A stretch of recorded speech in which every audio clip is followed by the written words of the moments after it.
大家好，今天我们来聊一个超级现实的问题，到底是先买车还是先买房？这个问题困扰多少年轻人，甚至连长辈都会吵到翻脸。有些人觉得有车才有面子，有些人坚持有房才有安稳。到底哪一个才是人生最优解？记得订阅。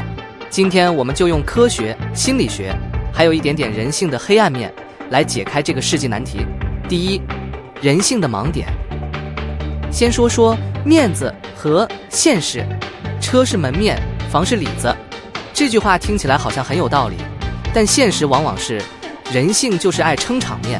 不管你信不信，我们活在一个超重视表面功夫的社会。先想象一下，你今天开着一台全新 BMW 3系列去参加高中同学会，一下车，朋友们眼睛都亮了。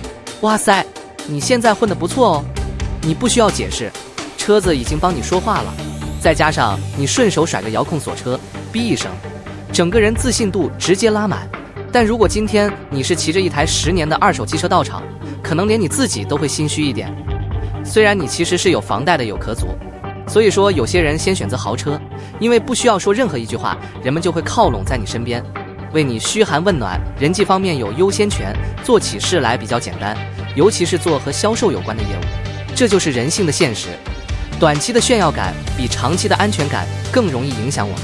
买房虽然是长线投资，但房子不会每天带出去秀啊，你不会在社交场合掏出你的房契给大家看吧？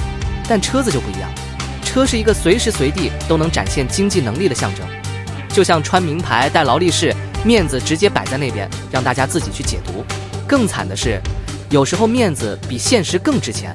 这就是为什么很多人宁愿贷款买车，甚至超出自己能力范围去追求豪华品牌，也不愿意住远一点，省一点买房。因为现实生活的苦可以忍，社交场合的面子不能丢。但真正的问题来了，你开的车是你自己的还是银行的？很多人开着100万名车，但每个月还在为车贷苦恼，甚至加油都要精打细算，车停红绿灯还会默默把冷气调弱一点省油。你以为他们很爽，其实他们的心比你更累。但社会现实是，你只要表面光鲜，人家不会管你过得多紧绷，甚至还会羡慕你。这就是人性的盲点，我们喜欢看表面，而不是深究内在。所以买车买房到底怎么选？先问自己一个关键问题，你是想把赚来的钱投资在自己的屋子，躺在舒服的家私床或沙发上过日子，还是想先买车过肠子，先打好人脉，过着吃力不讨好的生活，等赚够了再买房？这需要每一个人认真思考的问题。第二，车和房谁更烧钱？很多人觉得买房压力超大，动辄几百万上千万，贷款背个20、30年，想到就头皮发麻。反观买车100多万就能入手，贷款个5年还完就结束，听起来是不是轻松多了？但你真的以为车比房便宜？来，咱们算一笔账，看看谁才是真正的吞钱怪。车子真的是买得起，但养不起。车不像房子，买了就等于每个月都在烧钱，而且是看不见的那种。除了买车的费用，还有折旧费，车一落地就开始贬值，买新车5年后大概只剩原价的一半，甚至更惨。还有最基本的油钱，油价随时涨，但你不能不加油，车不跑你就是亏着放。买车你真的不需要保养吗？就好比如我们人类需要每天洗澡一样，车子大约每5000公里就要保养一次，时间久了各种零件老化，修车费跟医疗费一样，小病不医，大病住院。还有保险税金呢，你不买，对不起。强制险你必须买，还有第三责任险、燃料税、牌照税，每年加起来好几万，你是逃不掉的。除非你摆在家里当花瓶家私，你开车出门难免需要付一些停车费是吗？如果家里没车位，光是租个停车位1个月又是一笔开销。总结一下，车子是一台移动的烧钱机，从你牵出来的那一刻，钱就像开水龙头一样一直流走。房子虽贵，但会帮你赚钱，是真的吗？讲到房子，大家第一个反应就是负债。但房贷跟车贷不一样，房贷是帮你存钱，车贷是帮银行赚钱。为什么这么说？来看几个关键点。一，房子会升值。虽然房价会有波动，但长期来看，房地产通常是涨的，尤其是交通便利、生活机能好的地方，你的房子可能住个10年，转手还能赚一笔。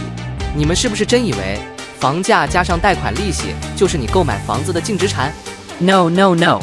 通货膨胀这一问题也是房子涨幅考虑。我这里科普一下，试想一下，今天你贷款1000万台币，10年还款期购买一套房产，利息是2%，那么刚开始的1个月公款是6944台币加利息16667台币的贷款，一年大约28万4千台币。听好，28万4千里的其中20万是利息哦，千万别以为你还了28万4千。事实上，你只有大约8万4千的房产是属于你的，2万台币是银行和资本家净赚收入哦。那么根据去年2024年台湾消费者物价指数 CPI 年增率为2.18%，连续3年超过2%的通货膨胀警戒线。也就是说，你吃的、喝的、用的平均涨了2.18%，那么你的收入涨了吗？也就是说，假如你买房在1年后卖出的话，售价必须高于当初购买时的价钱，还要加上公款利息，记住，还有2.181年的通货膨胀。也就是说，1000万台币加20万利息加21万8千通货，也就是1041万8千台币以上的价格出售，这你才叫赚钱，低于就是亏，等价就是不赚不亏。千万别以为你卖1010万就是你赚了10万，这绝对有问题。资本家的想法不是你想的那么简单，这里我就不多讲了，有机会我做一期影片科普。接下来就是出租，你购买的房子就算你不住，房子可以租出去，让租客帮你缴房贷，等于被动收入直接入袋。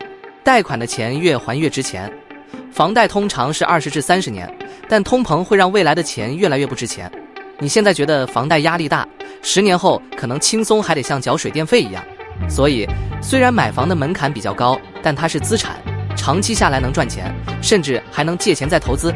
反观车呢，你就算开10年，最后也只能卖二手换个几万块，连付房贷头期款都不够，谁更烧钱？答案很明显。买房像存钱，买车像烧钱。房贷是逼你存钱，车贷是让你赔钱。房子可以升值，车子只能贬值。你还觉得车比较便宜吗？如果你预算有限，真的要三思，到底是想买一个会帮你赚钱的房子，还是买一个会一直吸干你钱包的车呢？第三，你的阶段决定你的选择。很多人问，到底该先买车还是先买房？其实这个问题没有标准答案。因为每个人的人生阶段不同，需求也不同。就像你不会叫一个刚出社会的菜鸟直接买一栋房子，也不会建议一个快结婚的人先去贷款买超跑。人生不同阶段，选择当然不一样。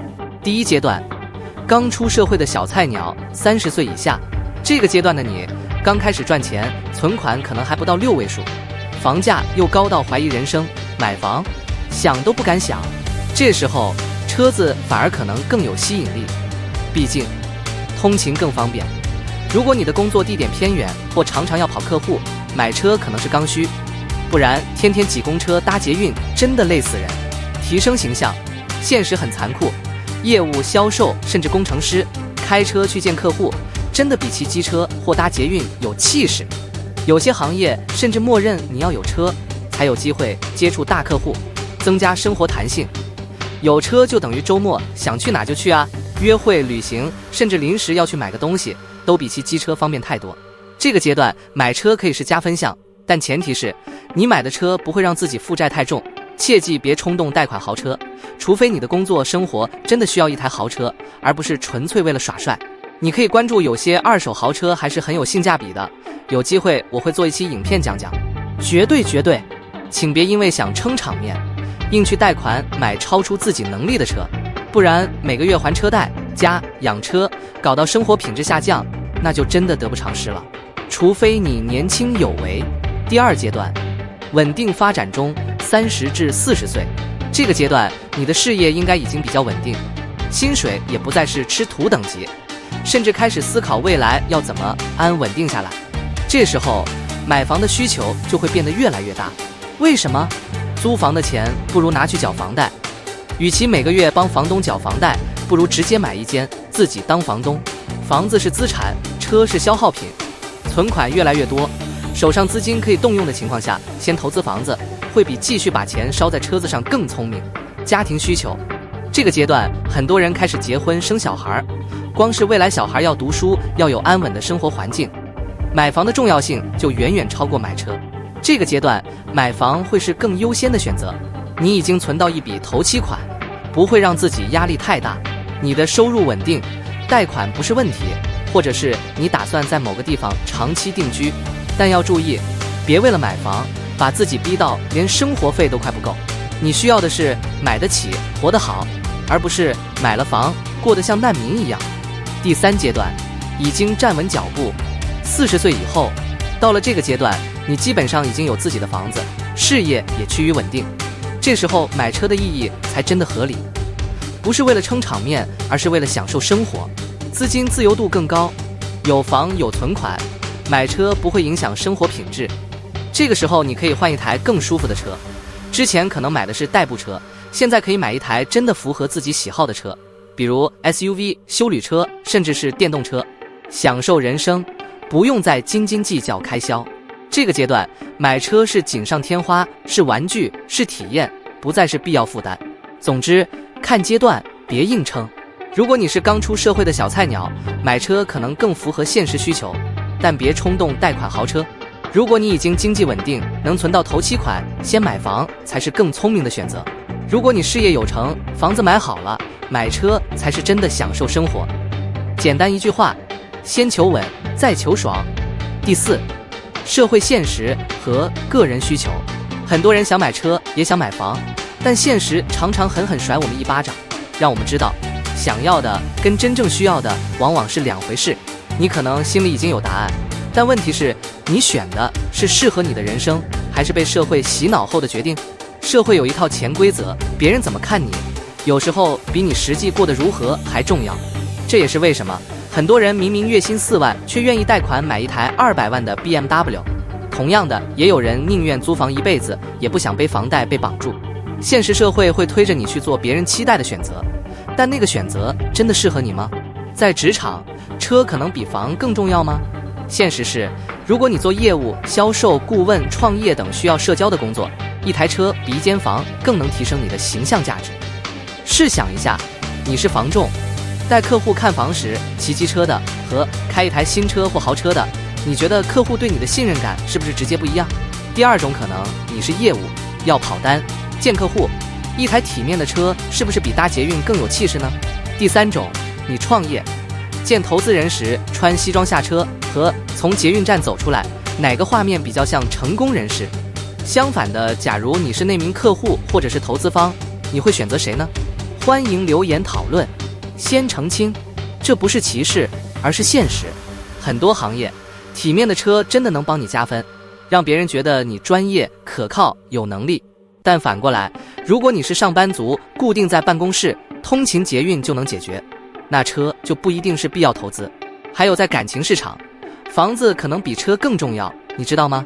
谈恋爱、结婚、买车能加分，但买房更是直接影响未来规划。在华人社会，房子象征的是稳定、安全感、长期承诺。试想想，你去相亲，女生问你有车吗？你说有 ，OK。但如果她再问，那你有房吗？你说没有，可能下一句就是那你有买房的计划吗？结婚前，另一半的家人可能会问，婚后要住哪里？如果你的答案是继续租房，你觉得对方的父母会放心吗？这也是为什么年纪越大，买房的压力会比买车大，因为社会现实已经帮你把人生规划设好，你可以没车，但你最好有房。但是这些最终还是要根据现状，有些情愿买房作为投资项目钱生钱，也不愿买房自己住。还有是，不管是男方还是女方的家庭，因为父母病了需要照顾，所以把本来的爱巢租出去，收到的租金还可以抵消利息和通货。假如将来父母离开了，再出售买新房，或者说直接翻新装修过再搬进去。但问题来了，社会怎么想是一回事，你自己真正的需求才是最重要的。先别管别人怎么看，问问自己，什么时候该先买车？是不是你的工作生活真的需要？例如业务、外勤工作。再来，你住的地方交通不方便吗？车能带来额外的收入吗？例如做 Uber、货运、拍影片，你的经济状况负担得起吗？是不是买车不会影响存钱买房呢？那么什么时候该先买房？你已经稳定工作一段时间，前提是薪水够，贷款 OK。你想累积长期资产，而不是一直帮房东缴房贷。你打算在某个城市长期定居，不然买房后又搬家很亏。还有你的家庭未来规划需要一间房，比如结婚、生小孩。最终的选择应该是现实允许，需求优先。你买的是你真正需要的，而不是社会告诉你该买的。好了，今天的影片先到这里。那么你会先买车还是先买房？你怎么看待这个问题？欢迎在评论区分享你的看法，还有记得订阅，我们一起聊聊人生这道难题。我们下期见。